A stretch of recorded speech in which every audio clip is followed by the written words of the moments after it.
I just suddenly realized that in the years that we've been doing New Year's Rockin' Eve here on ABC, it has rained every year we've been in Times Square. Doesn't seem to dampen the spirits of the celebrants down below. And many, many years ago, that area down there was called Longacre Square. When the New York Times moved here in 1904, they rechristened it Times Square. It's an area several blocks long and wide between 7th and Broadway, between 42nd Street and 45th Street. And it's become a tradition over the last many, many years that people gather here on New Year's. The only year that ever had that small crowd was 1917. Tonight, it's a little smaller than usual, and they're a little wetter and colder than usual. Temperatures drop down now to 39 degrees, and in just a few moments, we'll be turning over to look at One Astor Plaza's viewpoint, and we'll swing up and look at the Allied Chemical Building where they'll drop that big 6-foot lighted ball.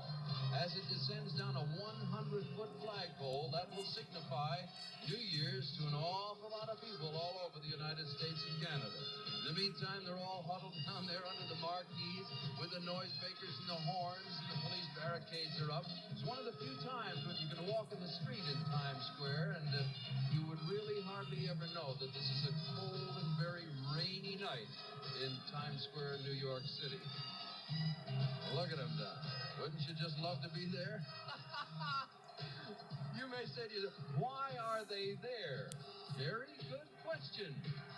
I'm asking myself right this moment. It is a very unusual and a very strange way to celebrate New Year's. Moments from now, this giant crowd here in Times Square will turn their attention up to One Times Square, which is the chemical building, and up there they've continued the tradition of the dropping of the giant lighted ball. Years and years ago, it was on the Western Union building down in Wall Street.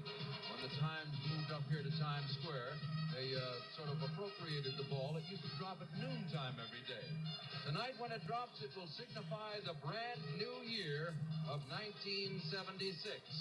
So if you'll hang on there, we'll jump on back to the Coconut Grove in Hollywood and return momentarily to Times Square for the ball drop. Just a few seconds ago, that 6-foot ball began to drop. There are 180 25-watt bulbs up there, and interestingly enough, they're being lowered by hand on a 100-foot flagpole.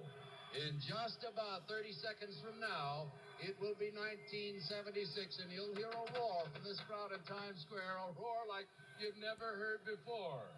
Here we go with the countdown. Coming down to the brand new year here in Times Square, New York City. The focal point of the brand new year of 1976.